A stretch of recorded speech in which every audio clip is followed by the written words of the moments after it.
Dare to enter Crow's Quill's books, where tales of forgotten realms and fearless souls come alive.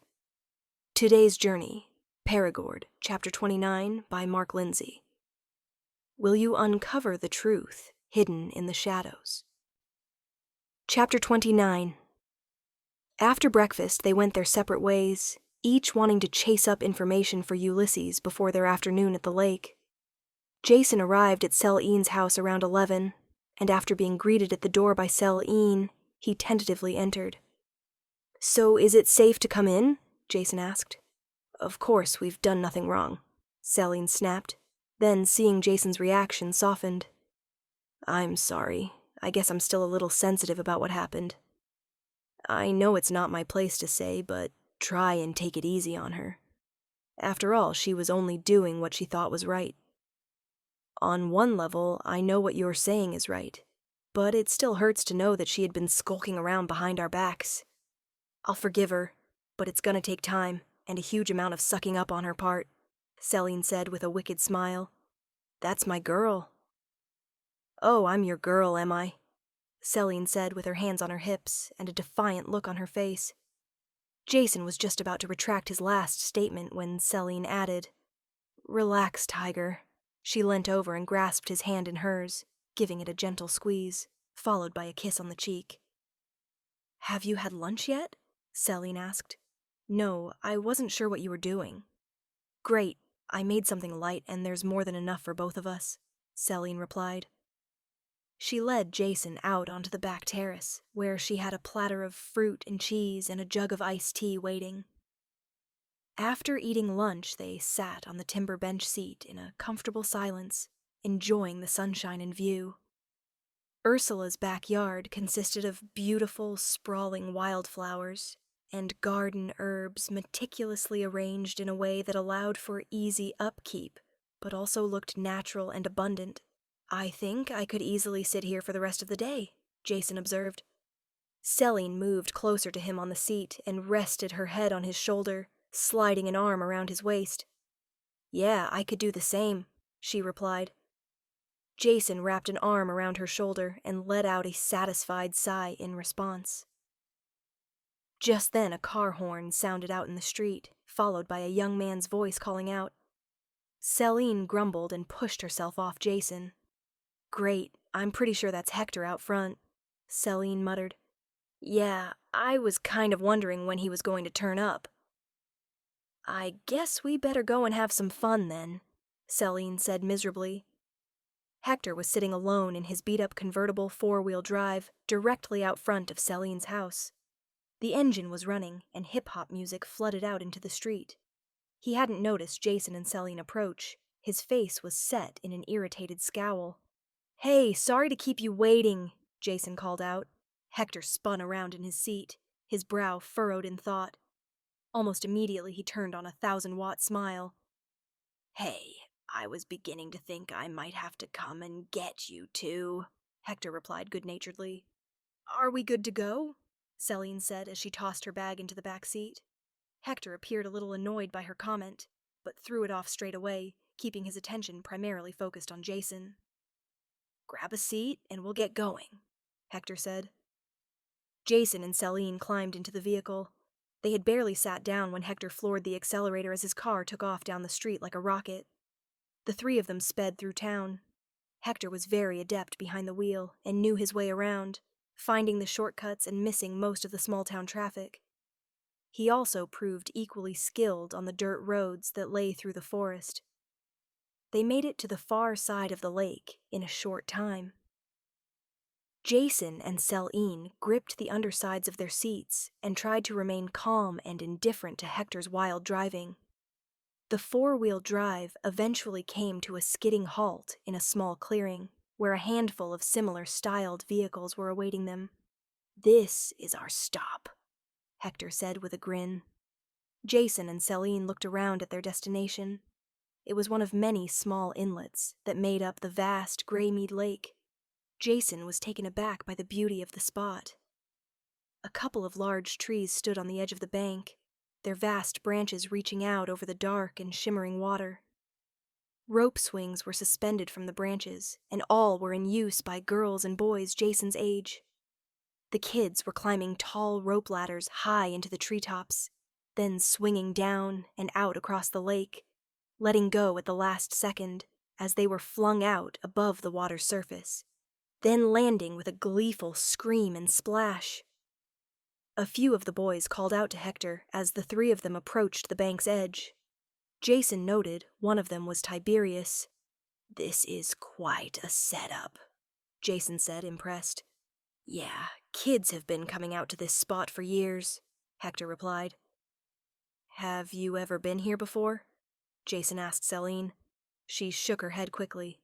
"It's usually only couples that come out, right, Selene?" Hector interjected smugly. This made Selene blush, but she covered it carefully, pretending to brush the hair from her face. Some of the other kids had noticed their arrival and were making their way over to them. "You guys remember Jason and Selene?" Hector announced to the group, some of whom nodded in response. Others gave a wave or spoke their greetings. Hector picked up on the nervous anxiety of his friends. "It's all right. We've had our problems in the past, but we've buried the hatchet now, so it's all cool," Hector added. Tiberius had joined the group and wore a dirty grin on his face now. "Hey, enough of all this touchy-feely shit. Let's have some fun," Hector called out. This was met with laughter and cheering. The group broke, some racing for the trees. A few hung around to make small talk with the new arrivals. "I don't know about you two, but I feel like getting wet," Hector remarked. Jason and Selene ducked behind a couple of trees and engaged their alien suits. Jason was the first to emerge, wearing a simple pair of red and black swimming trunks. He strolled over to Hector, who was still in the process of retrieving his clothing from the boot of his car. Hector looked up as Jason approached, a look of surprise on his face. "Hey, buddy. You didn't waste any time, did ya?" Hector commented. Jason shrugged and realized that he shouldn't have rushed the change, lest he arouse suspicion. Jason was about to say something when he noticed Hector staring at something behind him. Jason turned to see Selene walking over to them, dressed in a revealing floral two-piece swimsuit. Her hair was down, and it flowed over her strong, lean shoulders. It was obvious to both boys that she took her exercising seriously, as her exposed flesh was taut and athletic. "Is something wrong? You two look a little flushed," Selene commented, oblivious to the effect she was having on Jason and Hector. "No, we're good, right?" Jason said, flustered. "Right," Hector agreed readily, then muttered under his breath so only Jason could hear. "You lucky bastard." The three of them joined the others at the lakeside, both Selene and Jason getting their share of approving glances. "I feel like a piece of meat in this," Selene muttered. Jason laughed. "Well, that costume of yours leaves nothing to the imagination. But obviously it's pretty resourceful," Jason whispered back. The three of them climbed into the trees and grabbed a rope each. "Here goes!" Jason called out. He swung down, yelling out in imitation of Tarzan. He released at the last moment. His momentum lifted him into the air, then gravity pulled him back down as he entered the water with a mighty splash. The water was cool, but refreshing. As he surfaced, Selene and Hector were mere seconds behind him, making dual impacts in the water near him. Selene was the first to surface.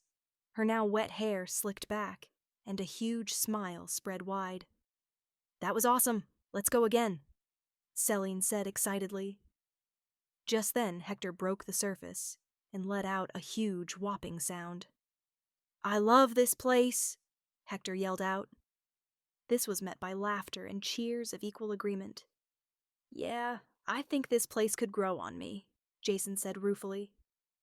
Selene playfully slapped water in his direction. After spending the afternoon in and out of the water, Jason and Selene lay side by side on the grassy bank, staring up at the sky. "You know, I think this might be the most relaxing day that I've had so far in Perigord," Jason said, then stretched out as if to prove the point. "Yeah, I'd have to agree. I've always thought these guys were real douchebags, but they've proven me wrong today," Selene replied. As if on cue, Hector called out to them, "Hey, you two, come here. I have something to show you." he said. "What is it?" Jason replied, not wanting to get up. "I mean it. You've really got to check this out, man," Hector insisted. Jason looked at Selene, then shrugged. "You want to check it out?" Jason asked.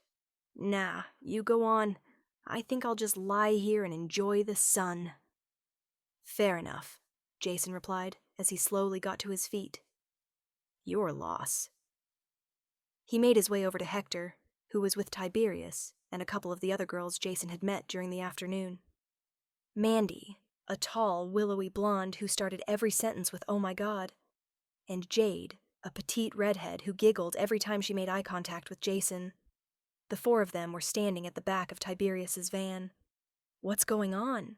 Jason asked Hector, who gave him a knowing grin. "Hey, bud, we've been having a pretty good time today, right?" Hector asked. "Yeah, sure, it's been a blast," Jason replied. "It's been okay, but it's missing one thing," Tiberius added cryptically. "Oh yeah, what's that?" Jason asked.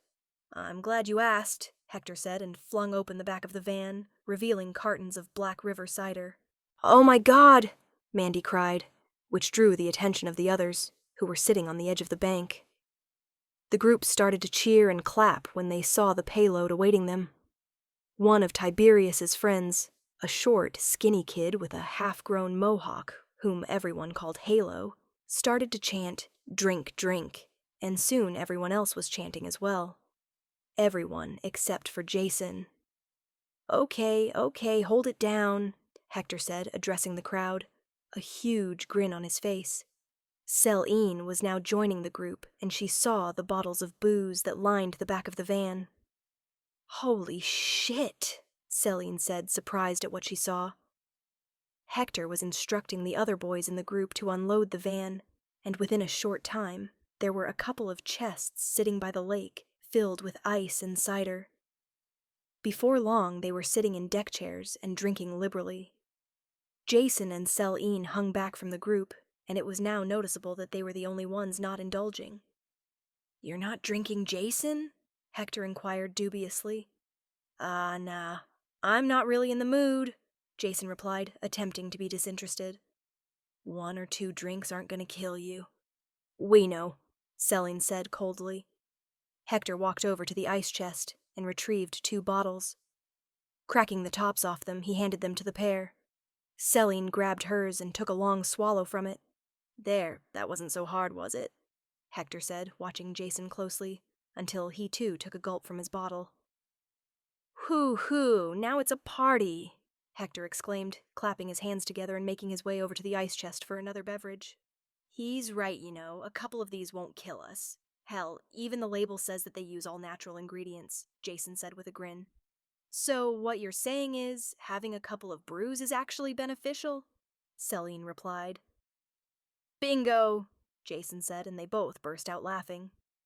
Dusk had crept up on them as they sat around a campfire. Most of the kids had paired off and were making out in the flickering light. The ground around them was littered with empty bottles. Jason was lying on his back, his head resting on Selene's lap as she gently combed her fingers through his hair. A light sheen of sweat had formed on his brow, and Selene noticed his temperature was a little warmer. She was not sure whether this was due to the close proximity to the fire or the ciders Jason had consumed. Selene looked across the fire towards Tiberius, who was telling a dirty joke to Jade, who had obviously drunk way too much and was laughing hysterically in all the wrong places. "So how were you able to get the alcohol?" Selene asked pointedly. Tiberius turned from his conversation with Jade and smiled, the glow from the fire giving him a creepy aura. "Let's just say that our dads have a bit of pull with the local merchants," Tiberius said smugly, indicating himself and Hector. "Yeah, you'd be amazed what we can get our hands on," Hector added, completely full of himself. "How's the big fella there?" he added, clearly not really concerned with Jason's well-being. "Oh, he's fine, just resting. He was up pretty early this morning training," Selene replied. This comment clearly annoyed Hector, who barely tried to conceal his emotions. Jason sat up at the mention of his name and peered over at the 2 boys opposite. "Someone say my name?" Jason asked. This was met with laughter from everyone but Selene. Yeah, we were just saying that you're looking a little out of sorts, Tiberius replied. This was also met with cruel laughter. No, I'm fine, just a little tired. Been a big day, Jason said. His pale, sweaty face indicated that he was more than just fatigued. So we've been told, Hector admonished. I hope you've got a little energy left for the surprise later on, Hector added with a laugh. This time only Tiberius joined in. Jason wiped the sweat from his brow and tried to get to his feet. What surprise? Selene asked, her eyes narrowing in concern. Well, we were going to show you later, but I think we're about to wrap things up here, Hector said. This was met by groans from the group. Don't worry, we're going to continue at my place. Dad's out of town for the night, so we can kick on there, Hector added. The group cheered and got to their feet. They went about packing their vehicles, their industriousness driven only by their desire to continue drinking. After the campsite was packed, people climbed into their cars. Mandy, head on to my place with the others. Tib and I will be along shortly. We just want to show Jason and Selene something first, Hector instructed Mandy, and threw her his keys. Don't be long, Mandy said sweetly, then blew him a kiss. I won't, he said with a grin and a wink. Selene was watching this with trepidation, thinking that Hector had made it clear only he and Tiberius would be going back to the party. She looked at Jason, who was having trouble standing. His features were pale and slicked with sweat. Even his eyes looked slightly glazed. I don't know if Jason's up to it, Selene said, concerned. Nonsense, he'll be fine. It won't take long, then we'll drop you both off, Tiberius replied. Okay, Selene said, though she didn't believe him, but thought with Jason not well, her options were limited. The four of them got into Tiberius's van, and he drove them down a track that ran parallel with the edge of the lake. It was completely dark now, and the van's headlights cast thin beams through the vegetation, covering the seldom-used track. So, how long is this going to take? Selene asked, an urgent edge to her voice. Both Hector and Tiberius looked at each other and chuckled. What's your rush? Tiberius replied cockily. I'm just concerned about Jason, Selene responded. Jason had his head resting against the passenger side window. His breathing was coming in deep rasps. He's not going to spew, is he? Tiberius asked, a look of disgust on his face. He can't handle his booze, can he? Hector added, slightly amused by Tiberius's reaction to possible vomiting, and the fact that alcohol had proved to be Jason's Achilles' heel. It's not the cider. I think he's sick. Like food poisoning or something, Selene said hotly. Just then the van came to a halt. We're here, Hector announced. Selene looked out her window, but couldn't see anything in the darkness. What the hell am I supposed to be looking at? Selene demanded. You can't see it from here. Plus, we'll need this, Tiberius replied, and produced a large torch. Well, let's get this over with, Selene sighed. That's the spirit, Hector said, laughing. The four of them walked down a narrow path toward the lake. Both Hector and Tiberius were on either side of Jason, gripping his arms to prevent him from falling over. Jason was deathly pale now, and Selene was pretty sure he had no idea where he was. As they got closer to the lake, Selene could make out a large shape ahead of them, which she assumed was an old shack of some kind. What's that supposed to be? Selene questioned. It's the water plant for the Black River Brewing Company, where they conduct the initial purification, Tiberius explained. And you thought we'd like this because... Well, it's hard to explain, but easier to show, Hector replied. They led Selene and Jason through a hole in the security fence and towards the small brick utility, which appeared to be locked up tight. It's a locked building, Selene said, agitated. And I have the key, Hector said, and produced a screwdriver. Are you planning on breaking in? Selene said, shocked. Relax! I'm not going to vandalize or steal anything. Without waiting for Selene to respond, Tiberius helped Hector scale the wall and reach a small, closed window. After a moment perched on the windowsill, Hector was able to pry the window open with his screwdriver and crawl in. Selene could see the beam of the torch bouncing around inside, and after a few minutes the back door opened and Hector emerged, the torch directly perched under his chin, giving him a rather ghoulish appearance. "Walk this way," Hector said in a bad English accent. Tiberius and Selene helped Jason through the door as they followed Hector with the torch. Machinery and pumps were running inside, and a faint glow of display lights cast the surroundings in an eerie green glow. "This is it!" Hector exclaimed, and pointed to a large pit with a steel grill covering the top. Hector and Tiberius went right away, flipping some nearby switches. The steel grate started to lift, hoisted up by thick steel chains. The noise was deafening. Hector shone his torch into the pit. A strange blue glow could be seen coming from the bottom. "Have a closer look," Hector urged. Selene, who was holding Jason, looked uneasy. "Take a look, I've got him," Tiberius repeated and grabbed hold of Jason's shoulder. Selene reluctantly released her hold and stepped forward, peering into the dark abyss. What she saw in the pit was water slowly flowing in through a large pipe, obviously being fed from Greymead Lake and through a large steel sleeve that filtered any mud and muck, preventing it from getting into the pumps. What really caught Selene's attention was the blue glow which emanated from hundreds of blue luminescent rocks lining the bottom of the pit. "What are those rocks?" "They're beautiful," she whispered. "Ah, girls, and they're sparkly things." Tiberius chuckled. "They're a mineral that apparently helps with the purification process. Hard to get anywhere else, but can be found in abundance this side of the lake. Oh yeah, in the absence of UV light, it emits a blue glow. Pretty cool, hey?" "Actually, it is pretty cool, but I'm sure seeing this could have waited for another time," Selene said, pointing at Jason. "Yeah, I suppose, but that's not the reason we brought you," Hector said cryptically. Selene gave him a puzzled look. Hector nodded to Tiberius, who was holding Jason up, then, without provocation, pushed him into the pit. When Jason hit the water, he proceeded to sink like a stone. "No!" Selene screamed and struck Hector with a right cross. She dived into the pit after Jason. Selene was able to find him easily at the bottom due to the strong blue glow. Jason was floating, his body moving back and forward to the rhythmic pulsing of the pumps.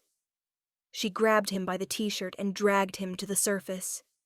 She was gasping for air, but Jason was unconscious and not breathing. "Thanks for jumping. Saved us pushing you in as well," Tiberius called out. They both broke into more laughter. "You fuckers, get us out of here right now," Selene screamed angrily. This was met with more laughter from above. Selene ignored them as she struggled to keep herself and Jason afloat. She cradled his head in the crook of her arm and proceeded, with a great deal of difficulty, to start giving him CPR. Hector and Tiberius watched passively from the top. After several tense minutes of performing mouth-to-mouth, Jason convulsed and spewed up a gutful of water and alcohol, his eyes slowly opening. "Hey, beautiful. Anything for a kiss, eh?" Jason spluttered weakly. Selene gave him a weak smile back, then hugged him fiercely. "You asshole. You had me so worried. I thought I was going to lose you," she said, her eyes full of tears. "Well, I'm still here, wherever that is. The last thing I remember was getting into Tiberius's van," Jason said, the strain evident in his voice. Selene pointed to the top of the pit. "Those shitheads up there planned this. But if they don't get us out right now, they're gonna get their asses kicked," Selene yelled. "Please, spare us the feisty girl speech, Selene. You two aren't going anywhere, ever again," Hector said coldly. "Hey, enough's enough. You've had your joke. This is no longer funny. Get us out now," Jason rasped. "That's not happening. You know I haven't stopped thinking about that beating you dished out. Nobody could have done what you did, both on the basketball court or in the cafeteria. I've been following you around lately. Things don't appear right, and I've come to a conclusion," Hector stated calmly. "And what's that?" Jason asked, exhaustion and concern on his face. "Why, you're not human, that's what." "What?" Jason and Selene exclaimed incredulously. Even Tiberius looked uncomfortable. "You heard me. I know your secret.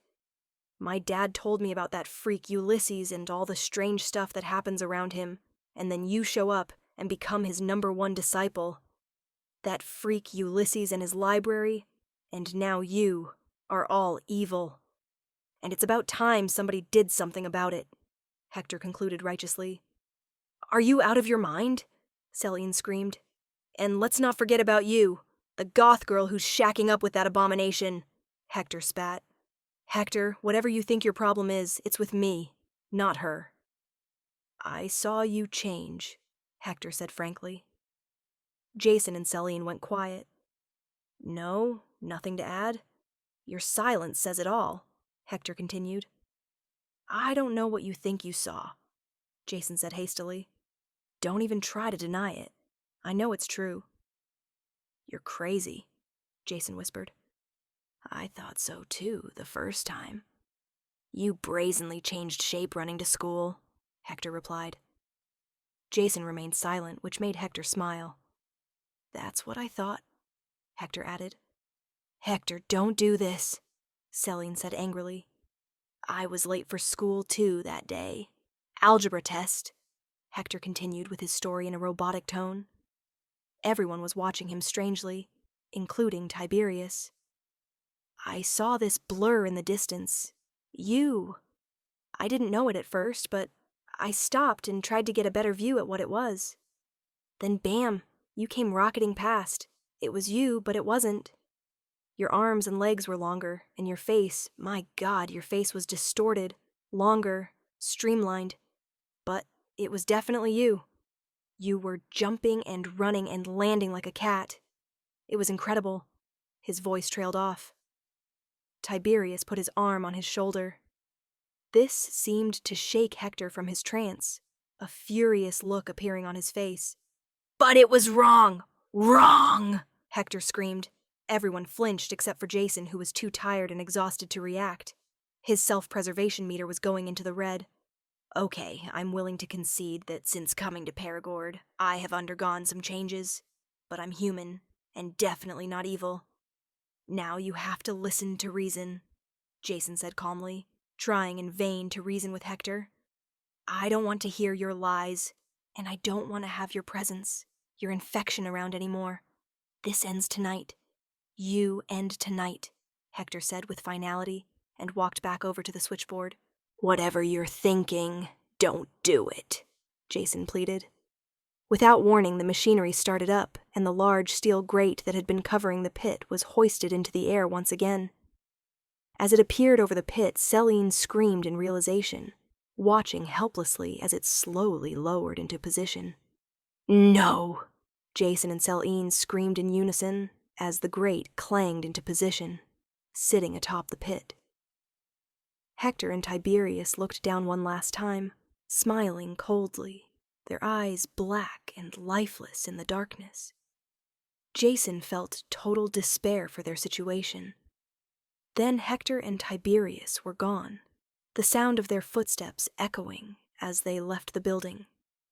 The last thing Jason and Selene heard was the door slamming shut behind them.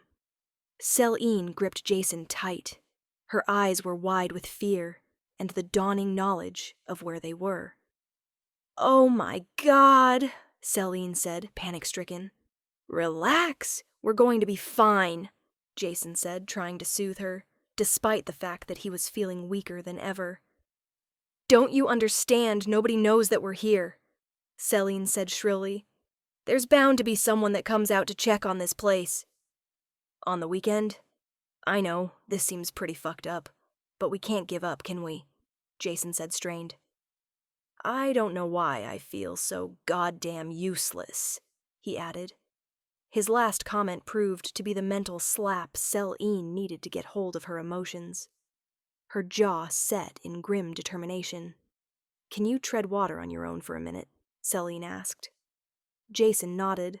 She released her grip on him and paddled her way to the side of the pit. Jason watched her closely, his head barely above the waterline, his movements slow and labored. Selene ran her hand up the concrete wall, trying to find an edge or imperfection, allowing for a grip or a handhold. She tried several times to scale the side of the pit. Each attempt failed and resulted in a yell of frustration and a loud splash. "Shit, shit," Selene cursed as she swam back over to Jason.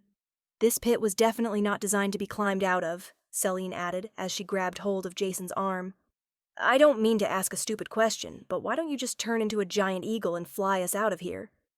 Selene said deadpan. Jason let out a sigh. "Well, for starters, there's that grate above our head," he replied. "It doesn't have to be an eagle.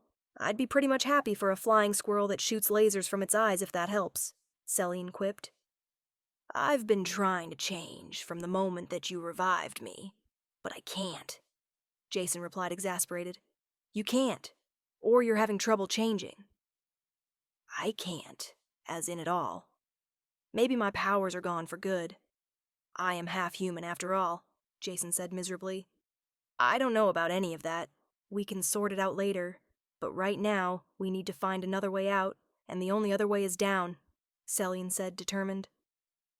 "So what's your plan, then?" Jason asked. "Recon." And without another word, she let go of Jason and plunged under the water. She swam directly down near the glowing rocks that littered the bottom, allowing her to clearly see her surroundings. After frantically checking from side to side, Selene eventually spotted an opening. A circular port 1 meter in diameter with a steel mesh sleeve slotted over the opening. She silently cursed their bad luck as she swam over to it for a better look. She slid her hand around the edges of the sleeve, inspecting it for a means of removal. She couldn't see or feel any screws or bolts holding it in place as she continued to search the rim.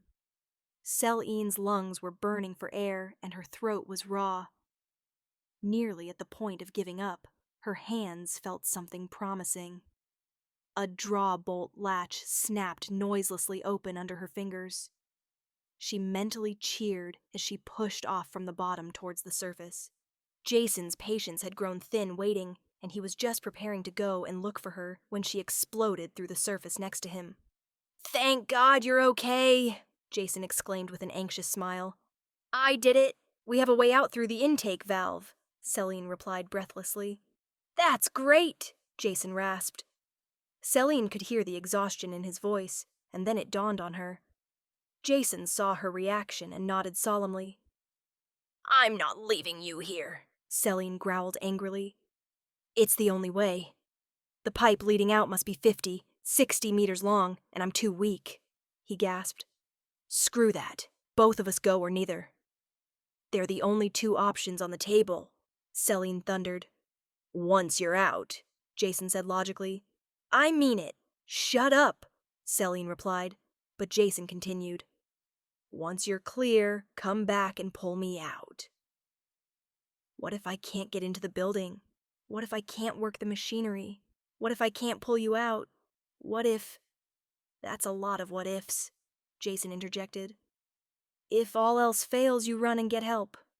I'll be fine." No, and that's final," Selene replied.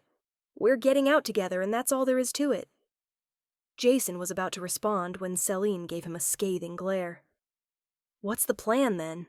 Jason asked with a sigh. "Simple. We swim to the bottom, I pull off the steel sleeve, and we swim through the length of the pipe. Then we find those dweebs and kick their asses." "That's the one part of the plan I actually like," Jason said ruefully. "Good. Then let's get started." The pair readied themselves by taking long, deep breaths, saturating their lungs with oxygen. They both knew they had one shot at this, and they knew they had to make it count. Selene counted down on her hand. 3, 2, 1. They both took a huge breath and dived below.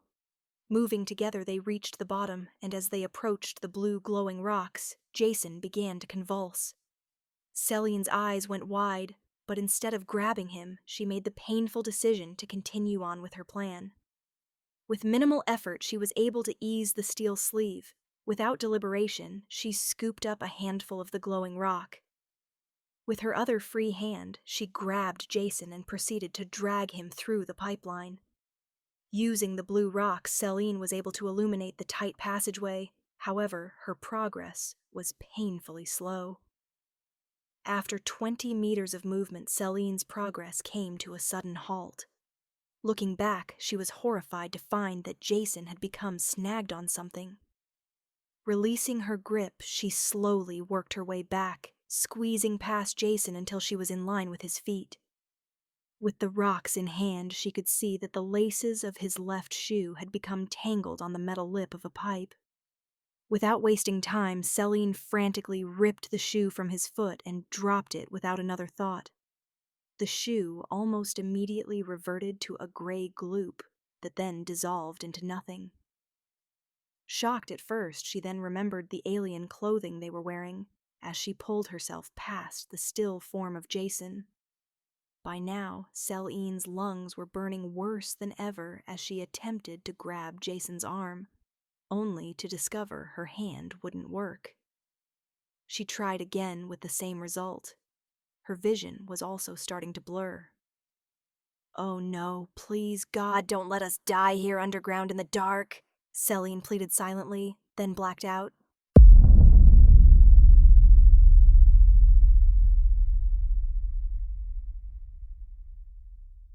That seals today's tale in shadows. We hope Perigord has drawn you deeper into its enigma. Return soon to Crow's Quill's books, where the next chapter awaits, whispering secrets yet untold.